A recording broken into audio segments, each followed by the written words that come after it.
What's going on, everybody? I'm Eating Things, and you're watching Less Than Rhetorical, and today we're watching a game of Villa. This is Emerald Ranks. So I thought about this a lot, and I thought I want to bring a video to YouTube, and I didn't know exactly what I wanted to do, and I thought maybe a breakdown of gameplay in Emerald.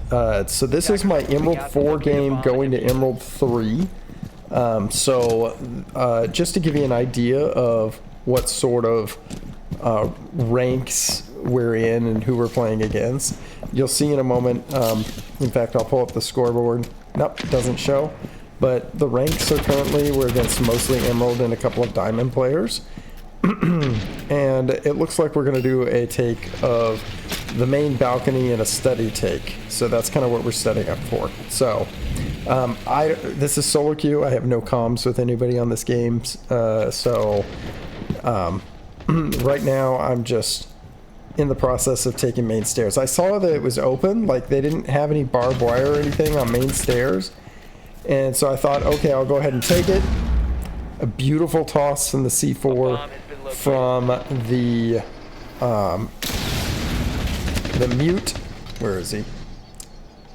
The mute right here in this classical hall.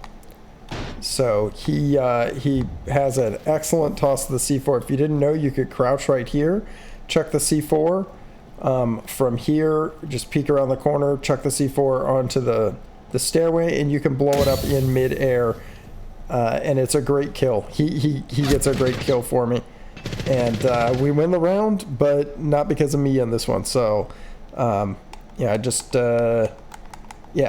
didn't really get in and get going here, but that's okay. It's early on.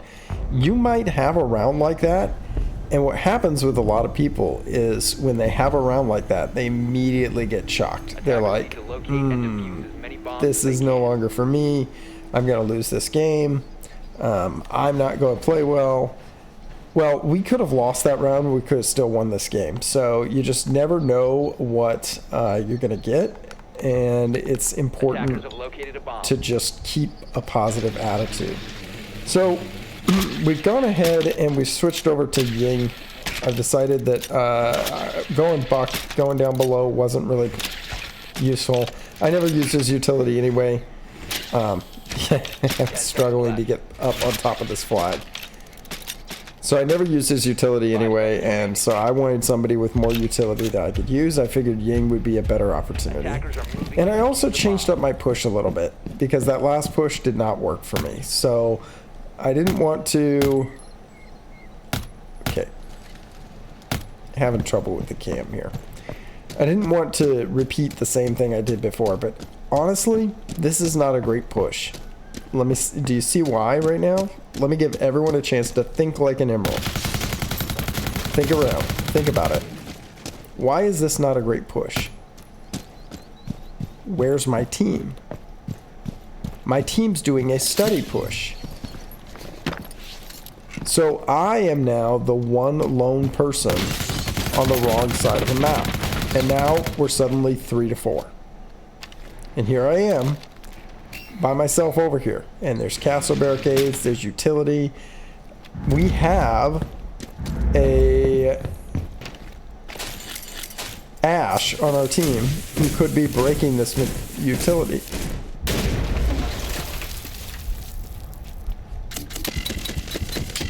But instead I have to push it solo.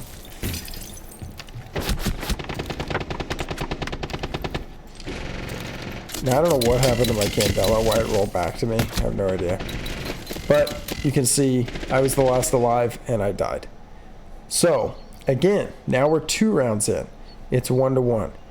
And you might be thinking, if you were playing like this, maybe this game just is not going to go our way. Maybe we're going to lose. Not me. I was thinking, all right, I got to make an adjustment because we have got to win this game. And so you got to have that mental fortitude, that mental strength, especially when you look at the leaderboard and 3 of your teammates are 0-2 and the other team's just destroying you. Now, not entirely, like we won that first round, right? So I'm switching over. This time I'm keeping with Ying because I really do think that Ying was a good pick. But I'm going to do things a little bit differently because they're going to swap sites. And as soon as I see that site, I realize, maybe Ying's not the right pick. So I go over to Hibana. I later changed my mind on that, by the way. And we swapped over to Grim. 10 seconds to go. And so I'm going to play the Grim. And what I'm doing is I'm setting my drone up here because I think maybe I can hide my drone here. Maybe I can get in and get a quick plant. Alright. So we know what our strategy is going to be. But then we decide on the fly.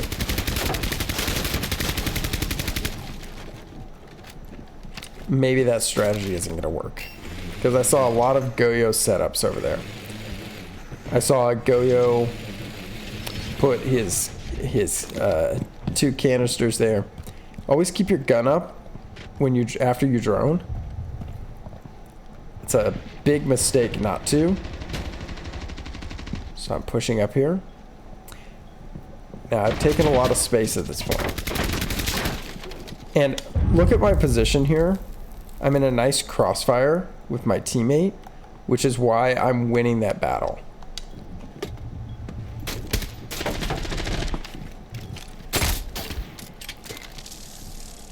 I actually forgot that I had thought about that other direction not being good. Now I can hear someone right in here, so I know by opening this it'll put pressure on him to back up. And lo and behold, I secure a kill because of it. I know there's a second person to my left. And now I see an opportunity. I've got Grim Bees, which means I can bee off this whole area. I can run in and get a plant down. And I know that the last person... Oh, I did not know that the last person did not have a C4. Yeah, no, I knew... No, I did, because he's Goyo. He doesn't have a C4. Goyo has impacts, right?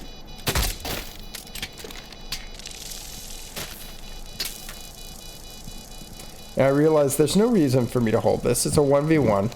I can go ahead and get back on my drone. I can run my drone up here. And I can use my drone for information.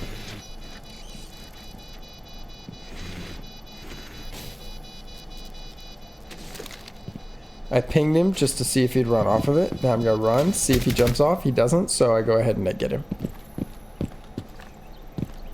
And there we go. So now that's the first round where, I don't know what's happening in this animation here, but the first round where I actually did something good. And now look at the scoreboard. I've gone from being 0-2 to 3-2 just because I kept that positive mindset. Now think about the rest of the team. All right, we're now looking at a one. I mean, Villa's a very defender-sided map, and we've already taken 2 attacking rounds now on this defender-sided map, which means the other team is now going, I don't think we're going to win this one. Which is the exact mentality we could have had if I had gotten in that slump. In fact, one of our teammates did seem to have that mentality because he quit and never came back. He figured it was just worth it to just cut his losses. He wasn't going to get a win on this one, so he might as well move on. Well, lo and behold, we don't have that mentality. We're not thinking that way.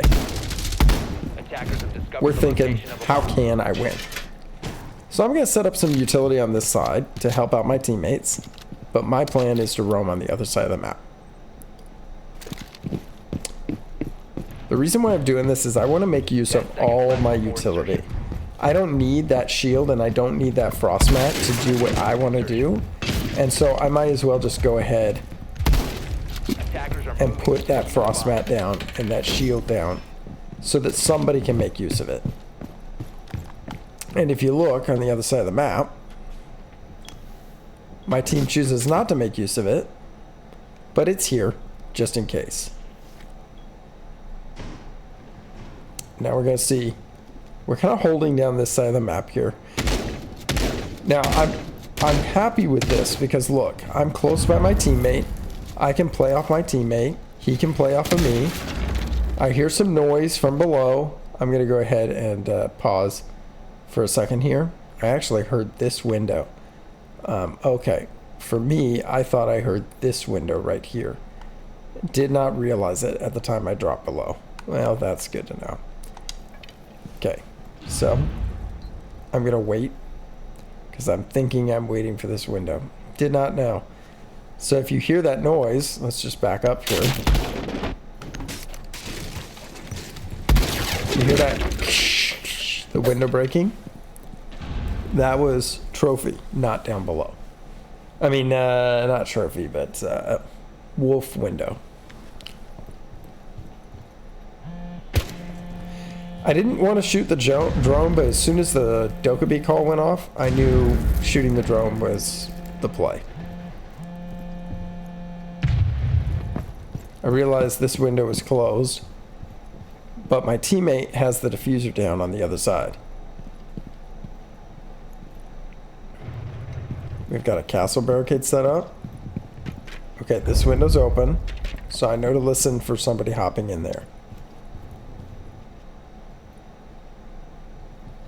I can hear noise.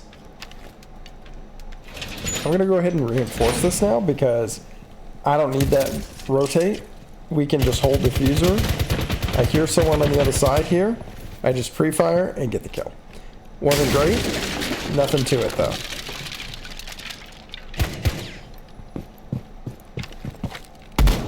Now I know his two ways of rotating are down the main stairs, or he can drop this hatch. Or come through me on the right hand side. And I figured I'll take the chance with what's on the right. And then I get a little bit nervous, and I check my right, and I'm like, yeah, I'll take my chances. But as it turns out, he rotated down main stairs, and we secured the kill. And that's it. That's now our third round won. Okay, not so bad, not so bad. And we are beating them with 4 of us and against 5 of them. Why? Because Siege is a mental game, and we are in their heads. And now they feel like they can't win. So we're setting up trophy.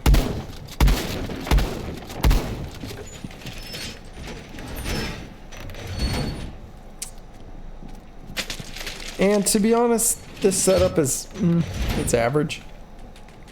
There's nothing really wrong with this setup. But I make a serious mistake in this round that I want to show you guys. And I learned from it too, because I recognized it during the round and then didn't do it the following round. 5 seconds left before insertion. Attackers are moving to defuse a bomb.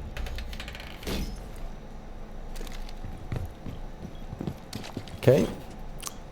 Setup's complete. Now, one of the criticisms I have about my gameplay here is that it's 2 minutes and 43 seconds. I'm still setting up, and I've not gotten on cams. Okay, I know Ram is outside here.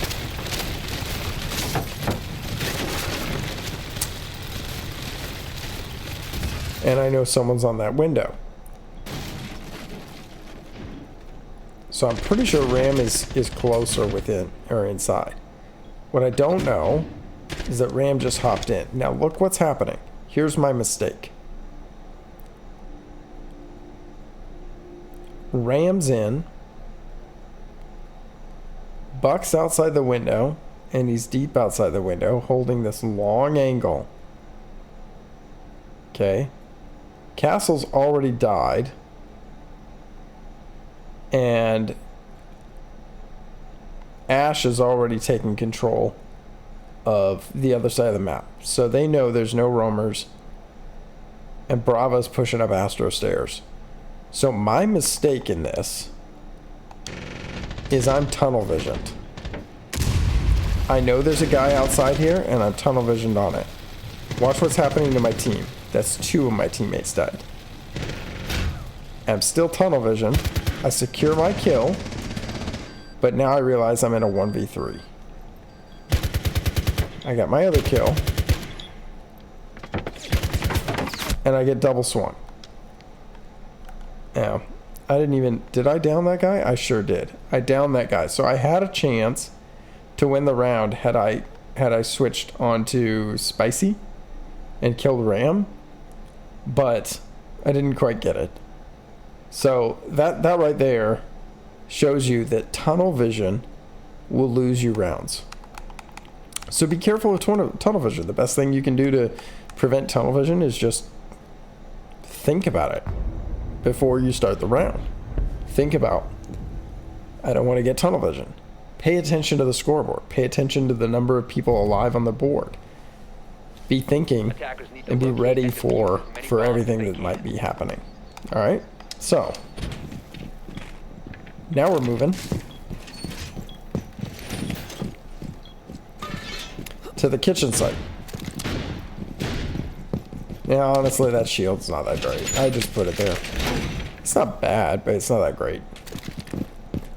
I'm not planning on playing there. Again, I left it for my team. Where I want to play is above. And what I'm going to do to play above is I'm putting down my frost mats at entries up here. 10 seconds to insertion. 5 seconds to go.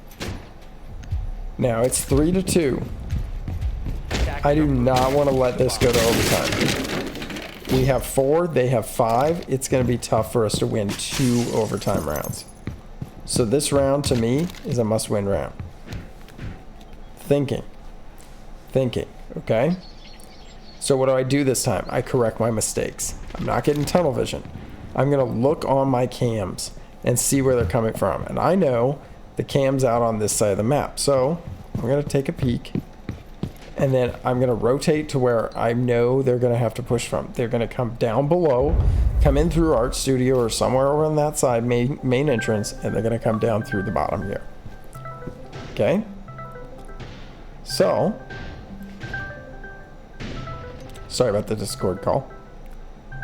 So I'm going to hold this angle. And I saw that they misdroned me earlier, so I'm just waiting. And there's Buck, and I get my kill. Now there's a second person coming. I see IQ, and we trade. We trade there. Okay? But now I've left my team in a really good position to win, because we're in this spot right now where there's 2 of us and only 1 of the attacking team. And he's in a tough position. Now everybody knows where he is. He's getting flanked by Doc, and Legion is on the other side. There's not much that Ram can do, and that's it. They trade, and that's the end of the game right there, folks. That's it. Now, we went from being last place to 8-4. Kills do matter, but they don't. Your KD doesn't matter that much. Please remember 2 of those rounds. Actually, one of those rounds where I lost. No, 2 of those rounds where I lost. One round. Can't remember. Can't remember about the second round. The first round, the one round that I lost, I secured 3 kills. 3 kills on that round. Those were worthless kills. So if you think about it, I'm more like 5-4, which really is just a 1.0 KD. It's really not that impressive. The point is, though, that you never give up. Don't ever just throw in the towel, be like, it's over, never mind, this isn't my game. You just keep going at it. Keep going at it. And eventually, you're going to end up with a good round. And that turns everything around in the game. So, there you go, guys. I wanted to just put that video out there, and I'll throw it on YouTube and let you guys watch it. And hopefully you guys enjoy. Please, if you do like this type of content, if you like the kind of the breakdown here, kind of seeing what's happening, seeing some things from Emerald Rank, I don't know that there's anything like impressive from what I broke down here that I want to like talk through or anything like that. It's just the mental part that really matters. So, if you guys like content like this, go ahead and hit the like button. Please give me a subscribe. Appreciate you guys, and thanks so much for watching